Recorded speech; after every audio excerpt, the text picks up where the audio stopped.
opportunity to speak with the newly elected Manhasset Chamber of Commerce President, Co-President, William Hannan. William Hannan and Matthew Dono co-chair the Manhasset Chamber of Commerce. Thank you so much for joining me today, Bill. I really Elizabeth, it's my appreciate it. pleasure. Nice to see you. So one of the things our viewers would like to know is a little bit about who you are. I know you're very involved in the Manhasset community, but I'll let you speak. Sure. Well, my wife Lisa and I moved to Manhasset in 2004, I guess it was.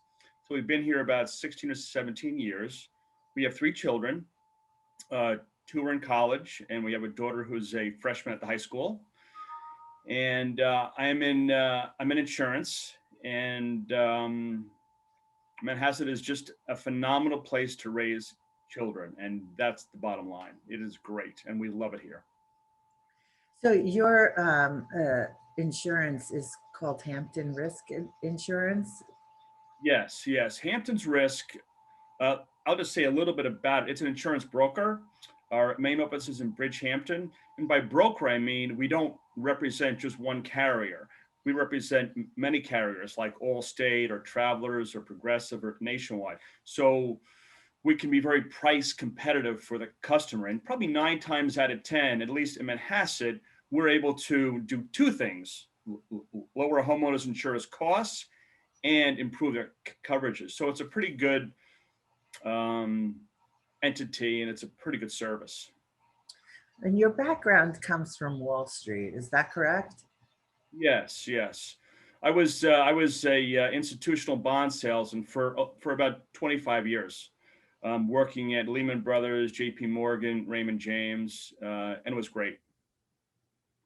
Okay, so the commute from Manhasset into New York was probably perfect, right? It was very fortuitous, and certainly to your point, that was one of the reasons why Lisa and I decided to live in Manhasset or to raise our children here. It's a pretty short commute.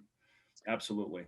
But you're also involved more than just the chamber, which we'll get into in a second. You also are on the library board, is that correct? Yes, yes. Why did you decide to get involved with the library board? Well, I think once 2 of our kids moved on to college, I had a lot more free time, and I do value and understand contribution, and frankly, it's just fun. It's just fun to get to know new people, to have some input relative to the direction of an entity within our town, and it's been a great learning experience, and it's been great to contribute. It is also, one of the cornerstones of Manhasset. I mean, children, from little children to senior citizens, there's so many different programs and activities associated with the library, and it's just like the cornerstone of Manhasset. So it's a pretty big job that you have there. Yes, I think you're right. I think as I've reflected on libraries, each town's library is a reflection of the values and the strength of a community. And it's, to your point, it says something about how vibrant the Manhasset Library is, given how vibrant the Manhasset community is. And maybe that's subconsciously why I'm drawn to it, because it's such an integrated place within Manhasset. Absolutely. So tell us, how did you get involved with the Manhasset Chamber of Commerce? Sure. I think 2 things I can mention. I was at a Memorial Day parade about 3 years ago, and TJ Costello was just handing out flyers, I think. And I knew TJ a little bit. Obviously, he's a prominent architect in town, and he asked me if I would be interested. And that was within 6 months of when I began the insurance direction in my career, and it seemed to make sense. So with Mr. Costello's encouragement and with my, career tack to insurance, it all seemed to make sense. And I know that you are a very active had been a very active participant, but here we are coming into a pandemic, okay? Mhm. And it is devastating a lot of the Main Street um, merchants that are Yep. working. Yep. How has that affected the Chamber of Commerce? Well, you're right. And I think the first thing that's been trying for the local merchants is Amazon. Many people shop on Amazon. It's just easier. You can see more things and get more things done quicker when you shop on Amazon. When you combine that with the pandemic, when all of us have to spend more time in our homes, walk around town less often, Amazon becomes even more important.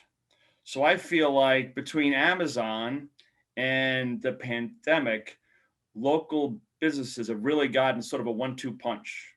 So this is something not that we have to overcome, but we have to understand and work with and try to somehow integrate solutions into how we can sort of strengthen Main Street. Now, I understand that the chamber is a volunteer organization. What Mhm. are you looking, what are your objectives as president coming in 2021? I understand it's a 2-year term, Yes, like yes. you. Actually, I thought it was 1 year. Well, Matt and I have chatted about it, and we would like to have maybe 3 or 4 goals. I'd like to keep our goals manageable but um, distinct. And one goal, we're trying to sort of spearhead this new sewer project. We had a conference call with local leaders 2 weeks ago that I think went well. And that would be one sort of goal. Another obvious goal would be I would like to increase membership. Certainly, Elizabeth, that's challenging given the coronavirus. So, what Matt and I would like to do is like to somehow try to time an increased engagement as the vaccines get rolled out and people feel a little bit more comfortable about sort of walking around town. Now, God willing, I hope this coincides with the spring and that as the weather warms up, people sort of come out of their shells. We can discuss with local merchants, get them signed up. There's a few that I tend to shop at that I don't think are members, and I like to twist their arms and extol the virtues of the chamber. So that's at least that's another goal. Now, normally uh, the installation of the new officers occurs Mm-hmm. in January. And Mm-hmm. it usually is an event that, is revolves around food. The last Right. few years has been in Plandome Country Club. How were you Right. installed, or have you been installed yet? Right, right. As you say that, I reflected on how wonderful it was last year. I mean, that was a great event. I want to say there was probably 80 to 100 people, and Mr. McCann from 1-800 Flowers gave what I thought was a riveting talk about success and contribution and the ability of the local private sector community. So it was fantastic. Fast forward to this year, it's completely underwhelming. so, we have to evolve. So actually, Matt and I will do just a very modest swearing in at our first meeting next week. So, we didn't think we would like to integrate the sewer conference call with our swearing ins. And we did a very modest lunch at Platinum, actually. And but that was just a handful of us. So it was 8 as opposed to 80.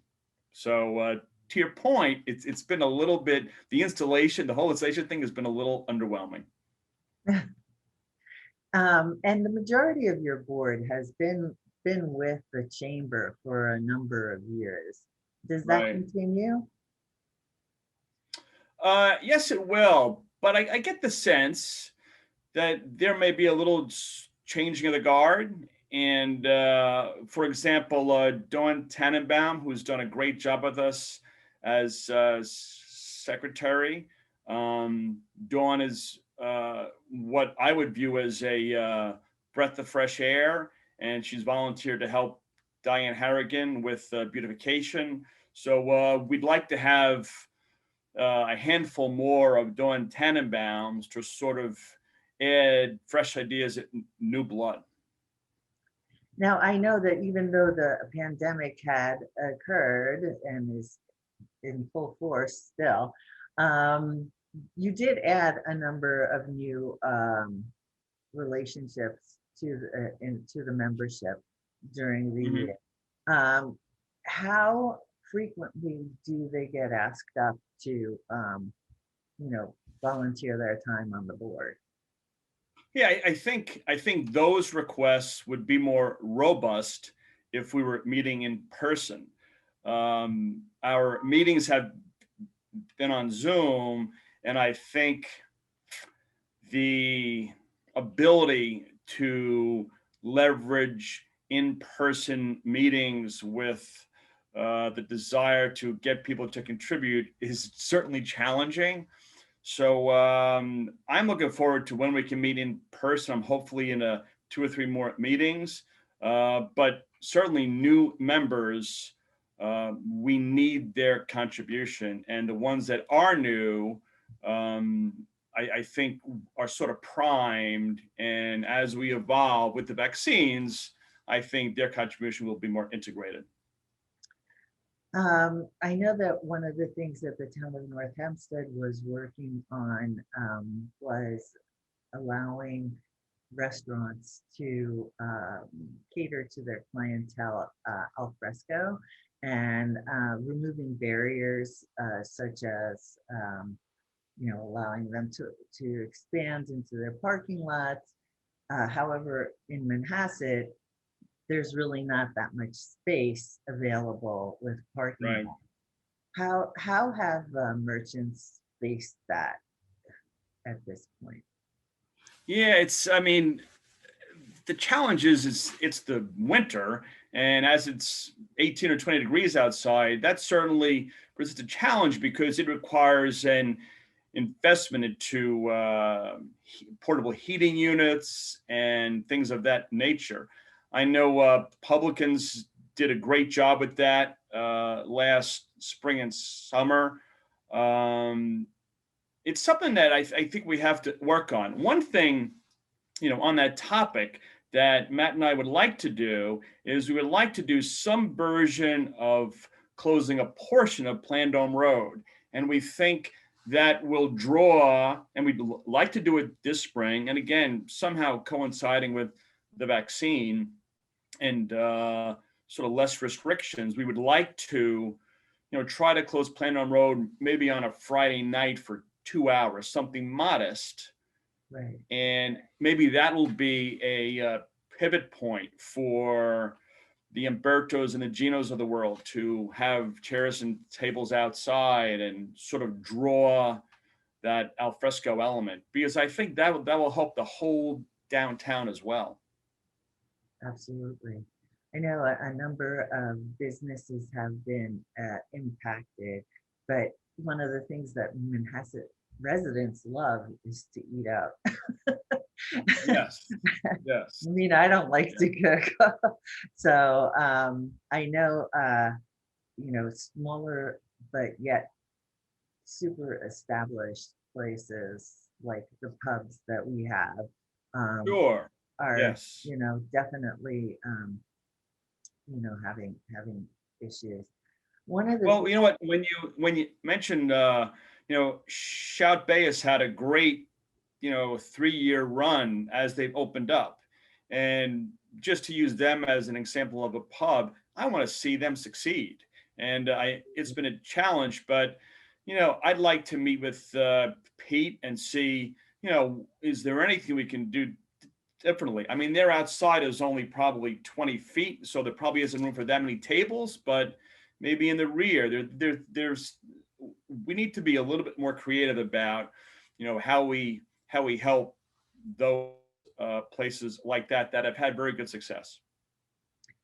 And I know that part of the membership with the Manhasset Chamber has changed, and including the new membership of the beautification. But Mhm. there's a lot of people, and especially now with the pandemic, who are actually working from home. How Yes. how aggressively are you going after those people for membership? Well, we need to be more aggressive Okay. because they have to be drawn out. And it's very interesting because I was told that the membership of the chamber is really only 20% plan on road. So that tells me that 80% of the members are maybe doctors or attorneys or architects that are not really on plan on road. So that outreach has to happen, and we have to sort of draw them out.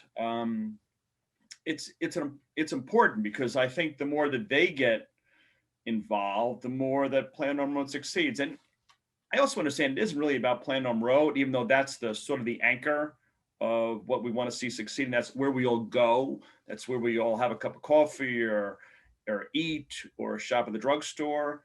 Um, but to your point, those local business people that are just not located on Plan on Road need to be accessed. Now, you also have the Americana as one Mhm. of the members, and across the street there is Bed Bath and Beyond, which I Right, understand is closing, and right. as well as Benihana, I think, is closing. I think you're right.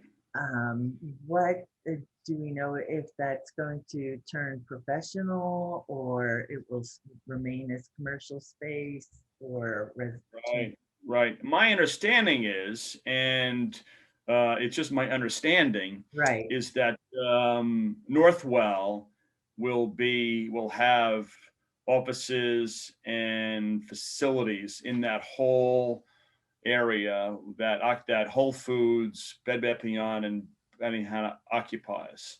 So that will be quite a transition because I'm sure lots of us shop at Whole Foods and have dinner at Benihana and grab a set of sheets at Bed Bath Beyond. So, if they're all gone and that's just, that maybe that'll get even more traffic. But it'll be interesting to see how that maybe assumes a more corporate type feel. And I'd like to see them. Sometimes corporate can have a hard element, and maybe more beautification or foliage or plantings can sort of soften whatever is planned for that area. But it's going to be an evolving thing, and it's certainly a place that everybody shops, and it's definitely on our radar screen. Right. Now, I understand from the latest that 7-Eleven was supposed to move into the space that was right next to Bank of America, and they have now Right, right. The withdrawn. automotive place. Right, and Hmm. that now they have withdrawn their request.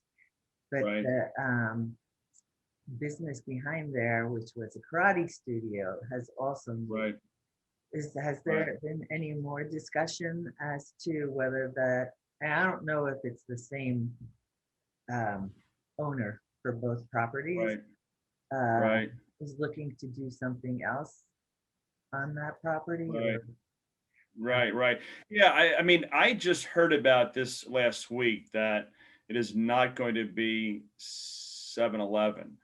And I understand that some segments of the community are happy about that. And that's fine. Uh, but there could be a little bit, be careful what you don't wish for, right, because now we don't know what will go in there. So Matt and I may have some discussions with the Greater Council because I know that they tend to have a more vocal / opinionated voice about what they may like, what they may not, because perhaps they're more grassroots and deal with residents, where we'll deal with businesses. But certainly that's right in the heart of Plandome Road. And I wouldn't call it an eyesore by any means, but we have to be mindful of what could or will go in there and how that sort of fits in with everybody. Absolutely. Yeah, that is definitely. Have a lot of new, have any new businesses opened up on Plandome Road? You know, It's been a pretty quiet, almost a year, and it coincides with last March when the coronavirus really took hold. I know there's that sort of Greek eatery and store near Milano. I know it looks beautiful inside, and that's probably the latest opening that Urban comes Knowledge. to mind. Okay, yes. Correct, and that was over a year ago. So certainly, and I know Carvel has been threatening to open for a very long time. And I know a lot of children in Manhasset, including myself, are anticipating the opening of Carvel. But there's a lot of empty storefronts, and that's another issue / topic that the chamber has to sort of have discussions with the town of North Hempstead or the county or who owns those properties to see what can we do to help sort of solve this dilemma, for lack of a better word. Well, one of the things that I have noticed in the past year, that a lot of money has been invested in storefronts, specifically Mhm. from Bayview Avenue, Right. on that corner. Mhm. I mean, what used to be like kind of run down is now, Mhm. I mean, a beautiful facade. Um, how much investment do you feel is necessary in the town to attract more upgrades like this? Because You know what? Mhm. That's a great point. And when you bring up that A&F corner, which really now looks very tight and clean and sort of upgraded. Matt and I talked about that a couple days ago, actually.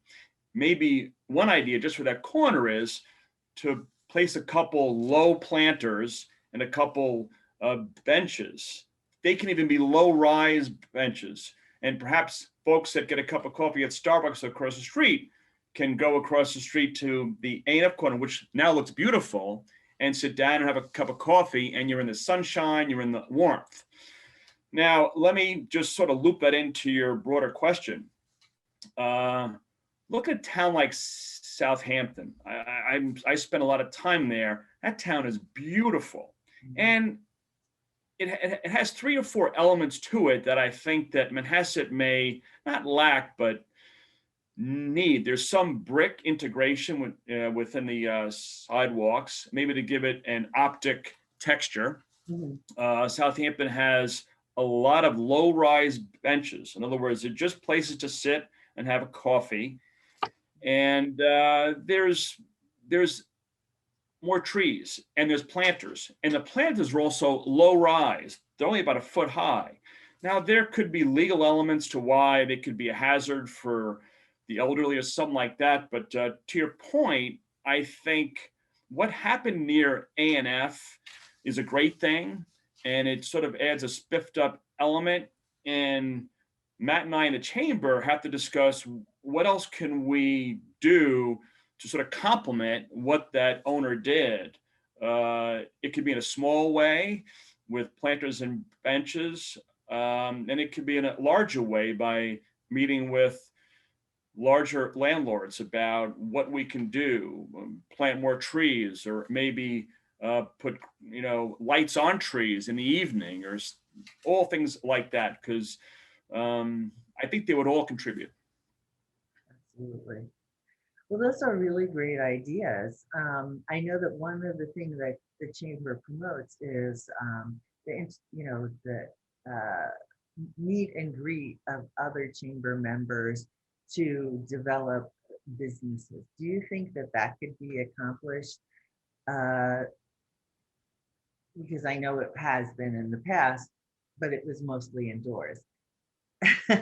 Right, Can it be right, done, now going forward, let's say outside in the springtime? Because right. Well, you know what? We have to do it. Two things come to mind is the business card exchange. I right, think we did one at a store in the Miracle Mile. I think it was a women's clothing store, and that was well attended. There was probably 25 of us there, and it was a great event. And we exchanged. There was attorneys there, and there were lawyers. There was insurance folks like myself, and it was a way to sort of connect and support each other. So that's something that we have to do and that I want to do sooner than later. Again, depending on the virus. The other thing is, which I think you allude to, is store openings and how we'll do a ribbon cutting and stuff like that. But maybe we can do store reopenings. Just because Louis has been there for years and years doesn't mean that we might do a post-pandemic reopening with Louis right. or Geno's or anywhere. So I thought about that, a post-pandemic reopening for whomever. I think would be a nice idea, and have that printed in the Manhasset Press or Manhasset Times are all methods to sort of re-engage. Excellent. It sounds like you have quite a few great new ideas coming out. So I thank you very much for joining me today. And I hope that you'll allow me to come back and talk when things hopefully are better. Elizabeth, it was my pleasure. It is all about the execution. Matt and I aspire to execution, but it was great being on your show. Thanks for having me. Thank you.